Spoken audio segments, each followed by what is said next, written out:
dan hormat. Segala sesuatu telah engkau taklukkan di bawah kakinya, sebab dalam menaklukkan segala sesuatu kepadanya tidak ada suatu pun yang ia kecualikan, yang tidak takluk kepadanya.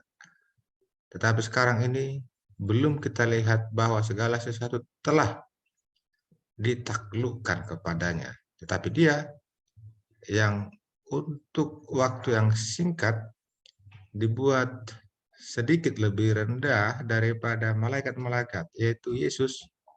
Kita lihat yang oleh karena penderitaan maut dimahkotai dengan kemuliaan dan hormat, supaya oleh kasih karunia Allah ia mengalami maut bagi semua manusia. Demikian firman Tuhan.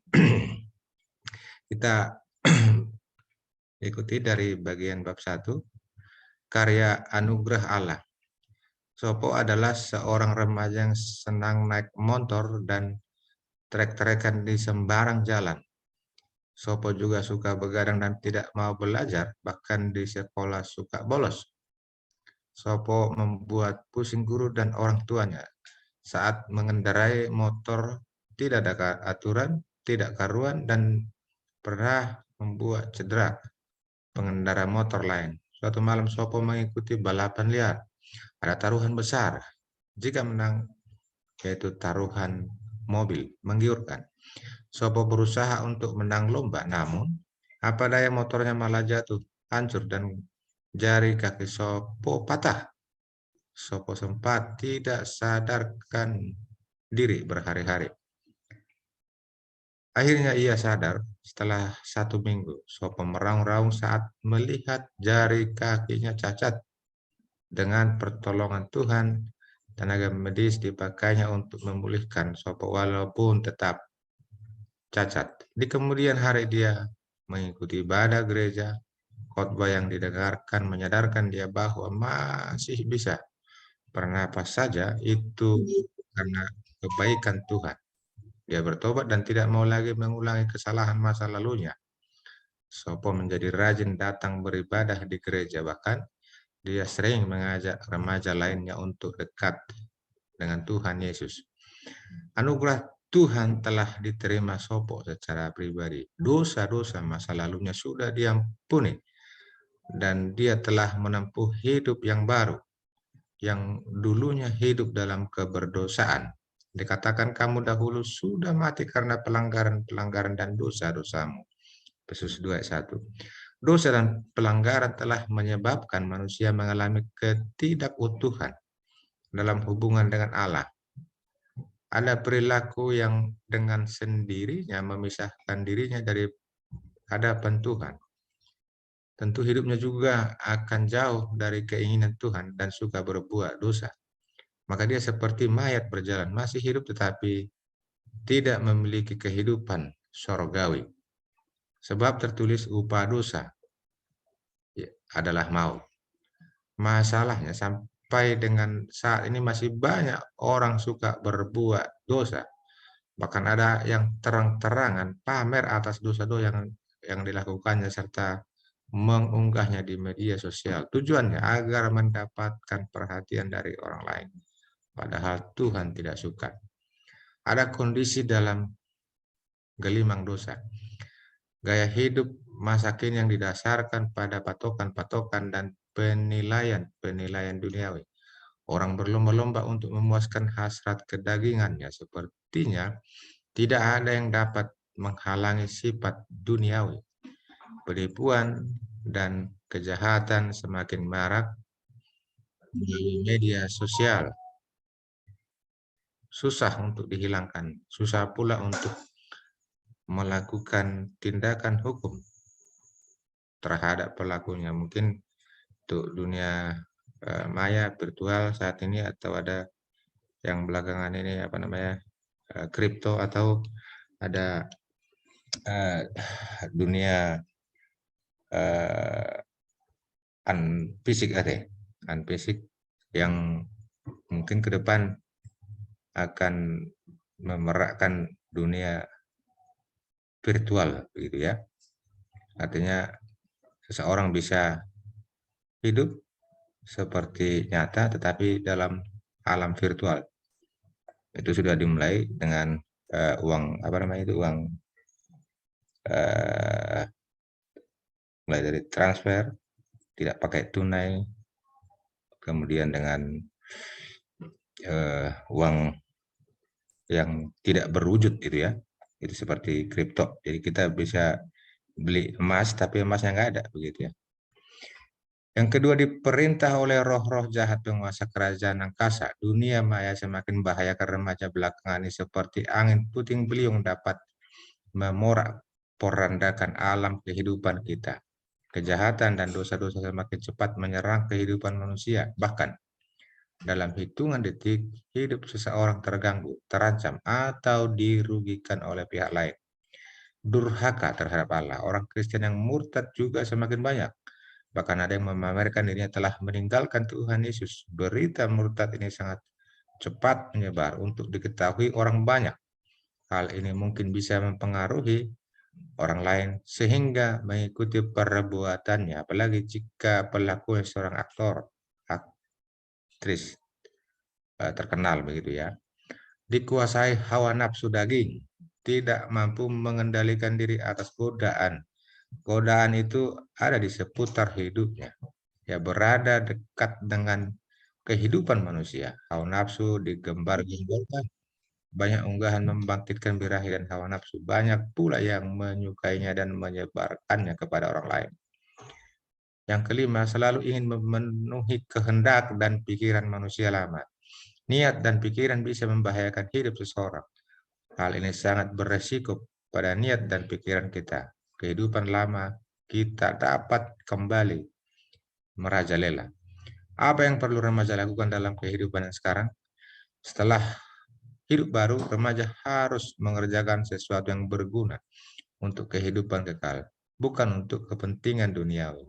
Remaja sudah diselamatkan karena kasih karunia Allah di dalam Kristus. Kasih Tuhan yang sangat besar telah diterima oleh remaja. Kasih Tuhan tidak berbayar, gratis, tanpa ada tagihan.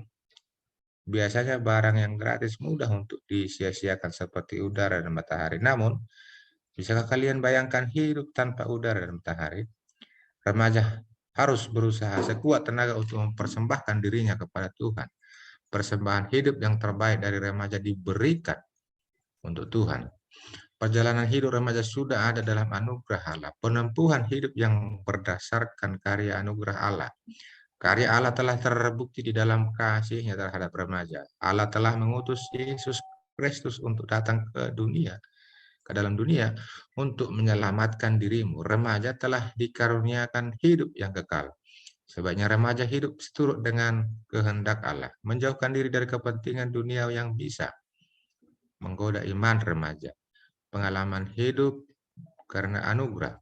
Kita yang dahulu mati karena dosa, kini telah dibangkitkan bersama Kristus. Remaja harus bersyukur dengan mendekatkan diri kepada Tuhan Yesus, rajin berdoa dan beribadah. Kedepannya, remaja diharapkan menjadi generasi yang setia kepada Tuhan. Mereka terjamin sebagai ahli waris gereja kerajaan Allah. Tujuan hidup dalam anugerah. Warisan hidup remaja adalah kekayaan surgawi, kasih karunia yang melimpah-limpah. Remaja belajar fokus pada hidup rohaninya, penyadaran diri karena telah berada dalam anugerah Allah. Remaja mulai memikirkan untuk mengerjakan perbuatan yang melayani Tuhan. Jangan ada orang memegahkan diri. Remaja menjadi rendah hati dan tidak menjadi sombong rohani. Bahkan menjadi rendah hati dan tidak sombong dalam pergaulan sehari-hari dengan temannya. Sebaiknya remaja selalu berbuat dan berpikir dengan berdasarkan firman Tuhan. Rajin membaca Alkitab. Kegiatan ini dilakukan seperti halnya kebutuhan kita atas makanan. Makanan rohaninya hanya dapat diperoleh dari Tuhan. Kita dapat melakukan pekerjaan yang baik yang sesuai dengan kehendak-Nya.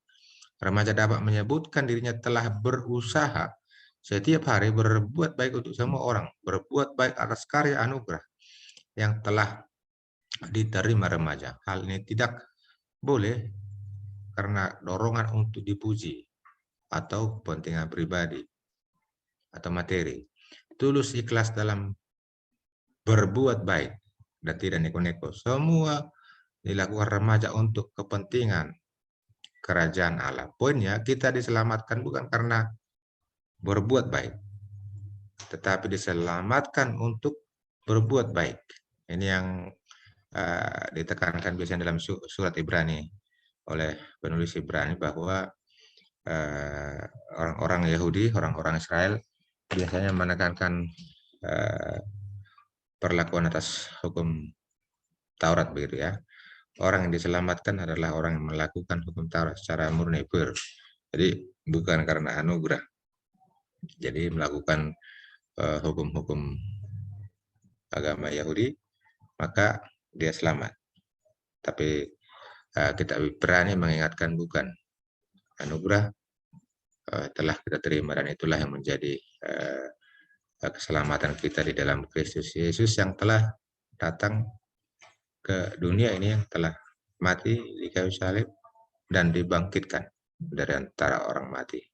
Sebagai ungkapan terima kasih dan syukur kepada Tuhan, hendaknya kita semakin giat melakukan pekerjaan baik untuk menjadi saluran berkat bagi banyak orang dan memuliakan Allah. Amin. Bahan diskusinya ada yang pertama, ceritakan pengalaman tentang menerima anugerah Tuhan, ceritakan pengalaman tentang melakukan dosa, kejahatan. Kemudian yang ketiga, ceritakan pengalaman tentang melakukan kebaikan. Demikian Bang Roni, atau siapa moderator ya? Kak Rina ya? Ya, oke, Amang. Nah, mungkin untuk meresponi yang sudah disampaikan oleh Amang Pendeta, mungkin Kakak Abang, apakah ada yang ingin ditanyakan atau ingin ditanggapi? Amang mau nanya, ini mungkin untuk yang bahan diskusinya, apakah untuk remaja atau untuk kita di pembahasan hari ini gitu ya? Bisa sekaligus atau paralel aja. Oke. Mungkin gimana Kakak Abang? Kalau dari bahan diskusinya kan sepertinya ini kayaknya menceritakan pengalaman tentang anugerah Tuhan, melakukan dosa dan melakukan kebaikan. Nah, ini mungkin apakah mau kita bahas untuk internal kita atau sebenarnya ini untuk remaja gitu ya? Kira-kira gimana Kakak Bang? Apakah ada yang mau menanggapi?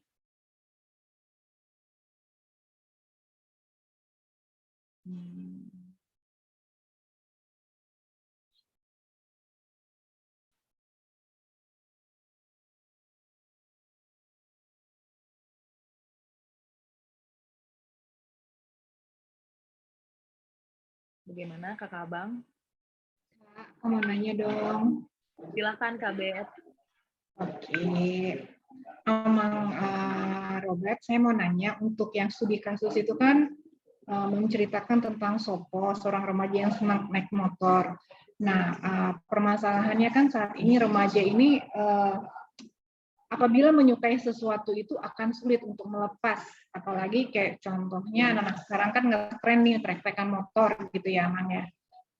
Dari sisi pendapat Amang sendiri, bagaimana supaya hal yang tadinya memang itu sebenarnya salah, tapi bagaimana cara penyampaian kita kepada remaja tersebut supaya mengerti bahwa itu memang tidak baik, tetapi tanpa menuduh atau menganggap mereka itu sudah salah fatal, karena kalau remaja itu kan semakin kita larang itu semakin berontak, Aman, seperti itu. Nah, seperti apa hematnya Aman supaya mereka merasa bukan dihakimi tetapi mereka mengerti bahwa itu dosa gitu loh. Karena kalau sekarang trennya motor-motoran balap-balapan itu mereka menganggap bahwa itu hanya gaya-gayaan atau hanya kesenangan, hobi gitu. Tetapi di sini kan kita baca bahwa itu akan tidak baik. Nah, seperti apa Amang ya? Kita mengarahkan mereka. Seperti itu Amang.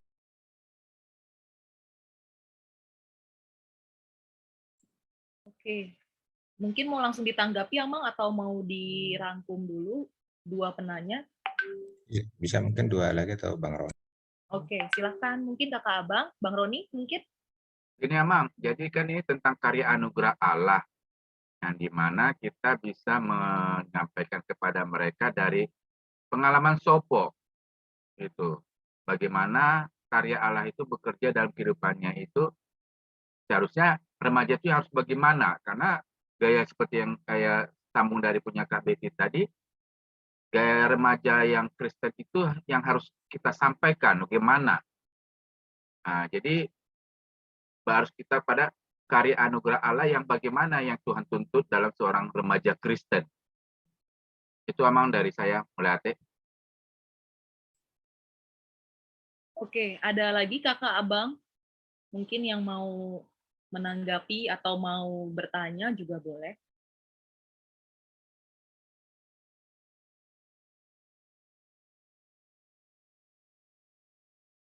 Kayaknya baru 2 itu Amang mungkin, yang tadi dari Kak Betty dan juga oleh Bang Roni.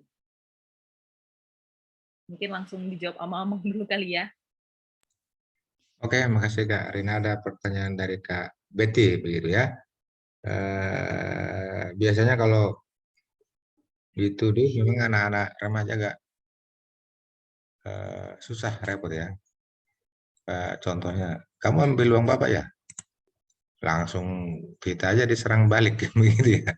Jadi biasa kalau dituduh memang langsung berontak, langsung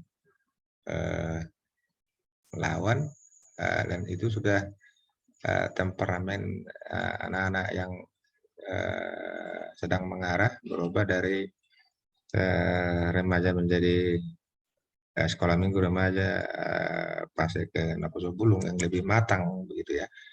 Biasanya kalau dilarang makin dilakukan, makin dilarang makin dilakukan. Tapi saya kira hukum reward dan punishment itu tetap sampai sekarang masih ada, saya kira masih bisa diterapkan, dipakai, walaupun ada plus minusnya gitu ya.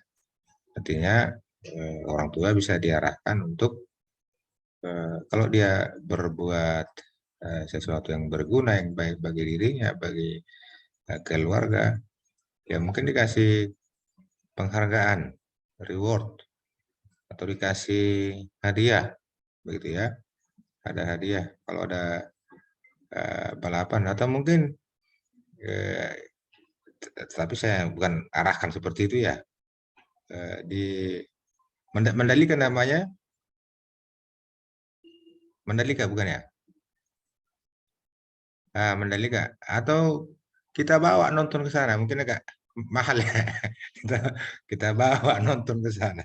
Ayo ayo nak ke sana, kita jalan-jalan. Kita arahkan dia. Itu yang balapan yang benar. Kamu jangan balap-balapan di jalanan umum atau mengganggu orang. Atau mungkin kita arahkan kemana dia suka, atau hal-hal yang bisa positif dia lakukan dalam proses perubahan dia dari yang labil menjadi stabil begitu ya. Bisa diarahkan saya kira, tetapi dengan hal-hal yang perlu perjuangan, atau mungkin dengan ya, ada sedikit problem clash antara abangnya, kakaknya, atau orang tua dengan anaknya begitu. Saya kira perlu pemahaman tentang gimana perasaannya. Kita juga mengalami hal yang seperti itu ya. Jadi waktu kita di Karawang dulu, jadi kuotanya terbatas gitu ya, kuota kita terbatas. Entah habis pulsa, entah gimana, dia manjat tembok, manjat tembok, manjat tembok orang, entah gimana caranya dijebol punya orang belakang itu. Jadi ya kita arahkan, atau mungkin kita harus beli yang lebih apa namanya, kuota yang lebih bisa dipakai. Pengalaman kita juga begitu, ada seorang anak gitu kan, sumbing, Maaf, dia sumbing cacat ya. Jadi sukanya dia musik. Tapi karena sumbing dia minder begitu ya. Selalu jalan berliku-liku ke sekolahnya. Aturannya kira-kira 5 menit nyampe, jalan lurus dari rumah ke sekolah. Tetapi dia ambil jalan keluar masuk gang gitu. Dia masuk dari belakang-belakang sono. Lah kenapa? Karena dia minder. Tetapi dengan kesukaannya, bakat musiknya, ya dia saya arahkan melalui bapaknya, ya beli musik terbaik, paling mahal, paling bagus. Bapaknya mau dia bikinnya studio di rumahnya, kayak studio musik gitu ya. Sumbingnya dioperasi, diperbaiki. Saya arahkan juga, bawa aja ke Singapura sana, jalan-jalan atau gimana, biar bisa bicara. Ternyata susah katanya. Biarpun sumbingnya sudah rapih, tetapi untuk pelatihan bicara agak susah. Tapi dia pakar musik dia. Lama-lama banyak yang datang sama dia. Bahkan jadi guru dia, guru musik sama teman-temannya. Antri murid-muridnya. Jadi cuman jadi sombong, ada sombongnya dikit dia. Kenapa sombong? Ya disuruhnya orang tua, korwek. Waduh, sana dulu. Belajar yang benar katanya sama orang tua. Nah, setelah kalian belajar yang benar, nah nanti saya datang lagi, saya iringin pakai musik gitu ya. Ya harus sabar lah, Bang. Saya bilang gitu. Artinya mungkin ada hal lain yang lebih diminati, disukai, bakat, bukan mengalihkan, bukan, tetapi supaya dia dapat meninggalkan hal-hal yang jahat. Kalau ingatnya saya, dulu anak yang pertama ini minta sepeda dia. Minta sepeda. Tapi sukanya game-game aja. Sukanya game-game. Kadang sampai malam dia. Dia mau minta sepeda. Sepeda bisa, tapi ngetik dulu. Ngetik apa namanya itu? Brother Boon. Brother Boon itu ngetik yang blind system itu ya, blind ya. Yang tutup mata apa namanya itu? Yang ketik 10 jari, kalau dulu ketik 10 jari dia. Ya, saya beli sepeda, tapi setelah hampir tamat dia, 80% kita beli sepeda gitu. Mungkin seperti itu cara untuk ya mengarahkan dia. Kalau memang kita katakan jangan, nggak boleh, memang agak susah. Diarahkan aja ya. Mungkin ada yang mengatakan ada tesnya itu ya. Tes bakat kemana dia sukanya, mungkin di mana itu ya? Di BSD di mana itu ya? Untuk mengarahkan seseorang kemana dia suka, biar jangan ke balap-balapan aja dia. Tak suka. Di mana tuh apa? Bang Roni ya? Tes bakat dia bisa diarahkan kemana dia. Itu mungkin bagian kepolisian atau militer, ya bisa tes-tes ke arah sana begitu ya. Kemudian ada pertanyaan Bang Roni di sini, Anugrahana bekerja dalam diri Sopo. Jadi gaya hidup yang bagaimana Tuhan tuntut begitu ya. Jadi yang pasti Tuhan menginginkan anak-anak remaja supaya hidup dengan benar, layaknya orang-orang lain yang hidup secara normal. Artinya tidak terjadi pemaksaan. Ada juga maaf ada yang dipaksa secara tidak langsung, anak-anak dipaksa untuk menjadi dewasa. Saya kira kurang baik begitu ya. Kita ikuti aturan standar lah. Contohnya nanti kamu akan saya urusin SIM, tapi setelah 17 tahun contohnya kan. Kita ikuti undang-undang pemerintah, artinya SIM-nya, KTP-nya ada, kita akan urus SIM-nya, tapi harus bisa diarahkan begitu ya, harus mau patuh sama abangnya, orang tuanya, sama kakak-kakak, abang-abang peder, contoh. Nah, jadi artinya saya katakan tadi ada pemaksaan terlalu dewasa. Contoh simpel aja, saya kira anak-anak dipaksa sekolah 5 tahun, saya kira nggak bagus begitu ya. Jadi anak-anak standar 7 tahun lah. Kalau dulu kita kan pakai apa namanya ini, kepala, jadi nggak sampai tangannya ke kuping, kepala gini nggak bisa sekolah kan gitu. Sekarang tahun apa semua kan pemaksaan dewasa, seharusnya anak-anak bermain. Nah, untuk remaja apa yang harus dilakukan sebagai seorang remaja? Saya kira kalau dia rajin berdoa, rajin dalam persekutuan, ya mudah-mudahan anak kita bisa diarahkan untuk hidup dalam jalan Tuhan, berbeda dengan orang-orang lain di sekitarnya yang hidup tidak sesuai dengan firman Tuhan, atau mungkin tidak ada arah hidupnya, karena sangat menentukan ya, remaja sangat menentukan arahnya ke depan seperti apa, ke hal-hal yang positif ataukah ke hal-hal yang negatif, sehingga kita harapkan anak remaja KIP Serpong bisa menjadi orang-orang yang beriman lah begitu ya, sebagai ahli waris kita. Kalau kita kan sudah tanda kutip selamat, kita ini kakak-kakak abang-abangnya ini orang tuanya, mereka anak-anak ini sekarang yang bisa menjadi sasaran atau rawan dalam hal iman begitu ya. Kalau dari teman seberang kita ini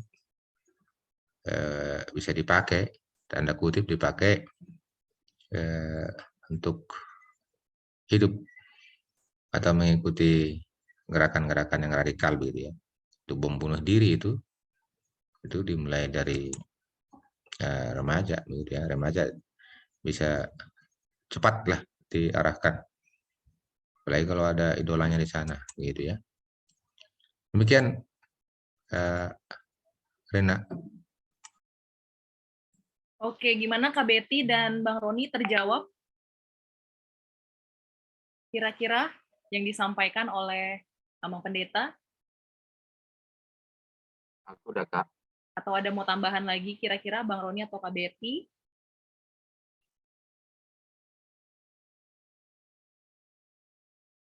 Gimana Bang? Kayaknya masih penuh dengan lekukan-lekukan alis Abang ini. Tanggapi nggak apa-apa Bang.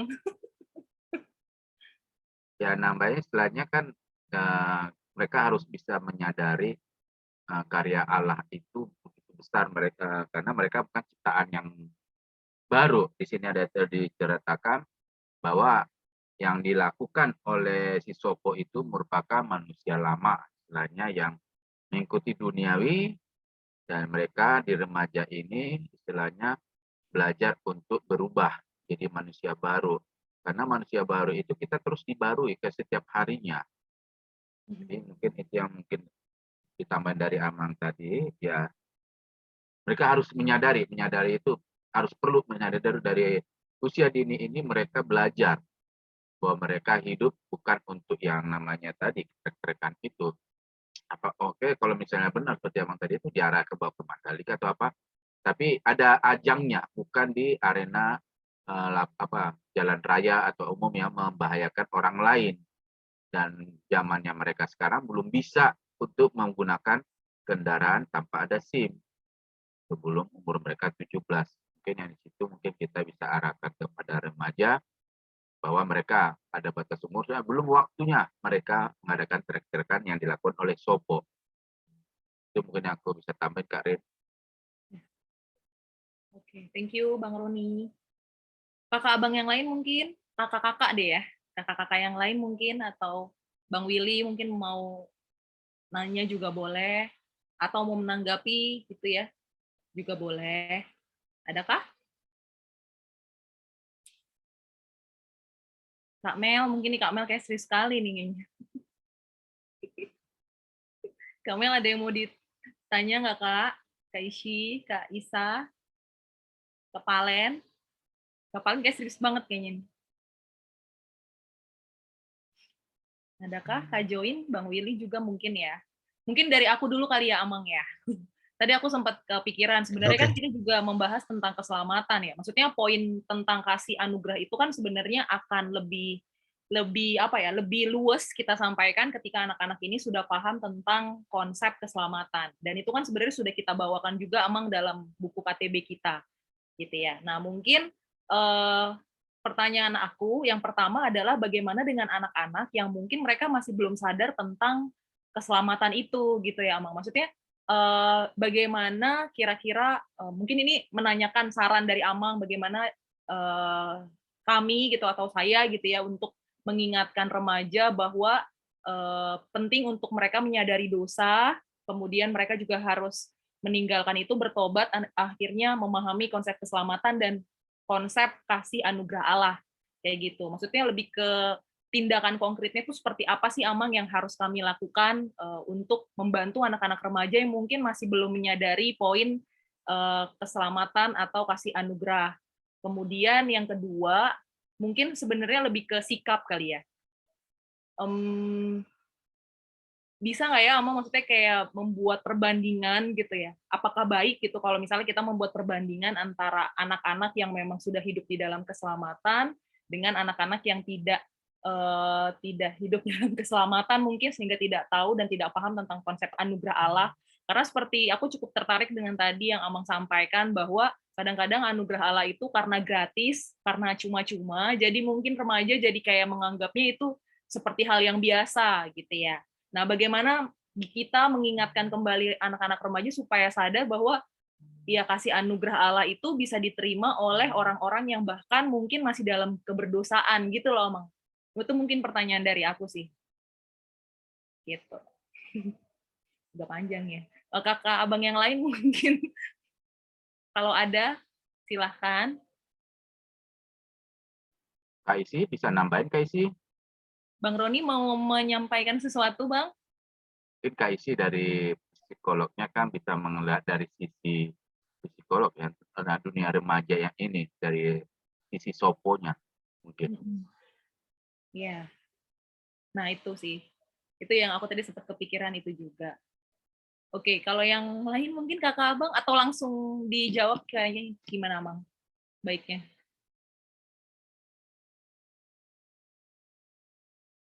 Nggak ada lagi kakak abang?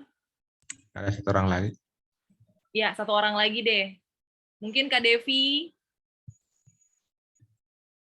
atau Kak Ishi, Kak Isa, Isa. Bang Willy atau Kak Valen, Kak Join juga boleh. Kak Mel. Atau udah jelas banget kayaknya Bang. Oke, ada pertanyaan dari Kak Rina tadi tentang anak-anak yang belum sadar ya, yang belum sadar tentang arti kata selamat ya. Ada juga konsep tentang bertobat.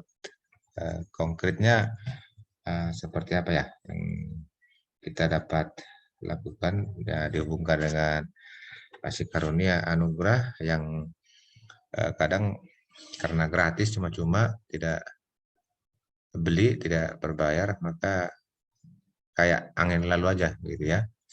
Jadi ya mereka kita perlu jelaskan bahwa semua orang adalah orang yang berdosa begitu ya, dari Adam semenjak lahir semua sudah berdosa dan tidak ada seorang pun yang tidak berdosa. Jadi tidak ada istilah bahwa kita lahir sebagai kertas putih yang lama-lama ditulis atau menjadi kotor, bukan. Jadi sejak awal kita adalah orang berdosa dari leluhur kita, bahkan dosa nenek moyang kita. Kita sadarkan mereka punya dosa. Memang kadang orang tidak paham tentang dosa jika tidak ditanamkan sejak dini, sejak remaja. Seperti di Eropa katanya, dosa yang paling ditakuti adalah tidak bayar pajak. Nah, selainnya bisa berdosa, begitu ya. Nah, dosa yang paling ditakuti tidak bayar pajak, selainnya bisa. Dosa-dosa yang lain bisa. Nah, jadi mereka harus sadarkan bahwa ketika mereka bertindak, ketika mereka berbuat, ada hal-hal yang harus mereka sadari bahwa itu salah, tidak benar. Dan penyadaran itu tentunya melalui titah begitu ya, hukum Tuhan. Titah pertama sampai dengan titah ke-10. Jadi dengan penjelasan itu mungkin mereka sadar, oh saya salah. Titah kelima gitu kan, mereka hafal. Kemudian dia melawan orang tuanya, kamu ingat titah kelima, kamu melawan orang tua, kamu berdosa. Kita kenalkan dia bahwa ketika dia melawan orang yang lebih tua atau orang tuanya, dia sudah berdosa. Dan dia akan dihukum atas dosa-dosanya. Karena akibat dari dosa pasti kematian, maut. Begitu ya, upah dosa ialah maut, kematian. Nah, tapi ada pengampunan dari Tuhan Yesus. Yesus datang untuk menyelamatkan dirimu. Maka ke depan harus lebih baik seperti itu ya. Jadi ada diterima secara anugerah, harus dipahami juga bahwa anugerah itu bisa untuk orang-orang berdosa. Jadi anugerah bukan hanya untuk orang-orang yang sudah mengenal Kristus. Jadi kita harus buka juga, universal begitu ya. Kedatangan Yesus, contoh ya. Jadi kedatangan Yesus hanya untuk kita saja, kelompok kita, jangan. Kedatangan Yesus itu untuk global, seluruh dunia. Kalau Indonesia dari Sabang sampai Merauke. Kalau dari segi dunia, dari dari misalnya lah dari Palestina sampai ke ujung bumi, contohnya begitu ya.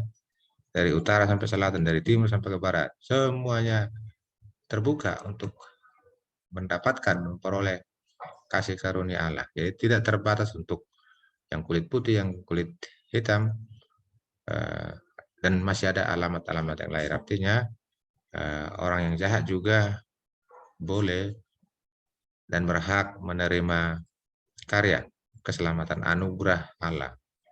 Dan kita harus ajarkan juga bahwa mereka harus menyebarkan itu, memberikan teladan, contoh yang baik, memberitakan bagi orang-orang di sekitar mereka, ya remaja juga mungkin dengan teman-temannya begitu ya. Bisa juga jadi misionaris dia di kalangan remaja itu. Jadi mereka bisa sarana kita juga untuk menyampaikan firman Tuhan. Jadi sesama remaja mereka bisa berbicara tentang firman Tuhan, atau mungkin kita bikin diskusi. Nah, setelah mereka paham diskusinya, mereka nantinya ke depan bisa jadi guru begitu ya. Masih remaja iya, tetapi jadi guru ya bisa. Karena apa? Karena sudah paham tentang tadi dosa-dosanya, paham tentang keselamatan yang ada dalam diri pribadi Tuhan Yesus. Dan tentunya yang telah, sekali lagi, beritanya, Injilnya adalah Yesus yang telah mengalahkan kematian begitu ya. Di situ keselamatan itu. Artinya tanpa mengalahkan kematian kita tidak mungkin memperoleh keselamatan. Begitu Kak Rina. Oke, terima kasih banyak Amang. Oke, kakak abang yang lain mungkin ada yang masih mau bertanya? Atau mungkin sudah cukup jelas ya? Sepertinya kayaknya topik yang kita bahas ini memang sudah berkali-kali juga kita bahas di buku ya. tentang konsep keselamatan dan kasih karunia sebenarnya, kasih anugerah gitu. Oke, barangkali ada lagi kakak abang? Sudah tidak ada? Oke, sepertinya kayaknya sudah cukup paham kayaknya Amang untuk topik ini. Kayaknya nanti kita juga akan bisa bawakan ini ke adik-adik remaja ketika KTB gitu ya Amang ya. Oke. Kita lanjutkan lagi kali ya kakak abang untuk ibadah kita. Aku coba share screen.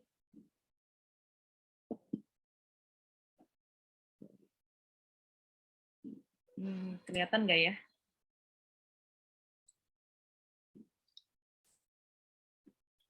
Sebentar ya kakak abang. Salam teknis.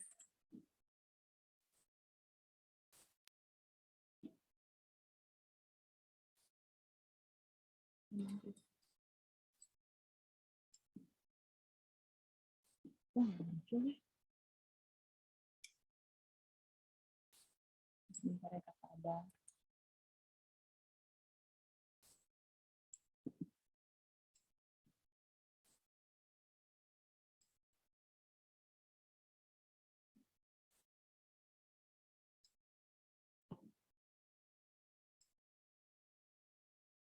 Ya, kita akan lanjutkan dengan pujian penutup dari Kidung Jemaat.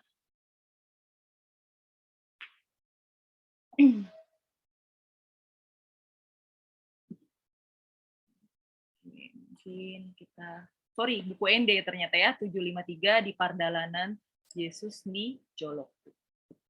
Kita sama-sama angkat pujian ini ya, abang, kakak, dan amang.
Oke, selanjutnya mungkin Amang boleh menutup ibadah kita, sermon kita kali ini di dalam doa. Silakan, dipersilakan kepada Amang.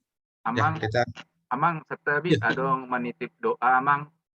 Jadi tolong didoain juga jadiin mama dari PDR Amang itu berupa Saribu, Nyonya Simanjuntak berupa Saribu Amang, yang emeritus Simanjuntak Amang, sama persiapan untuk operasi Rogate Amang.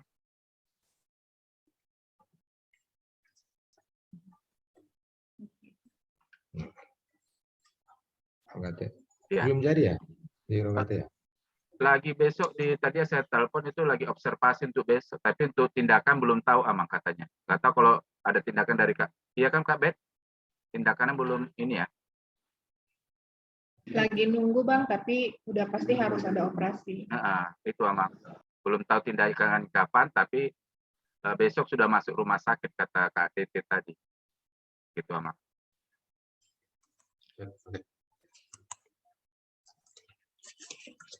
Kita berdoa. Bapa di sorga, Bapa yang kami kenal dalam Kristus Yesus, Tuhan, pada malam hari ini kami mengucap syukur atas berkat, atas waktu, atas firman-Mu yang Kau berikan kepada kami untuk kami pahami, Tuhan, dan untuk kami sebarkan, ajarkan kepada anak-anak-Mu, remaja kayak Serapong, supaya mereka menjadi orang-orang baik, orang-orang yang taat beriman kepada Tuhan saja, supaya mereka memiliki arah hidup yang benar, yang sesuai dengan kehendak-Mu, Tuhan.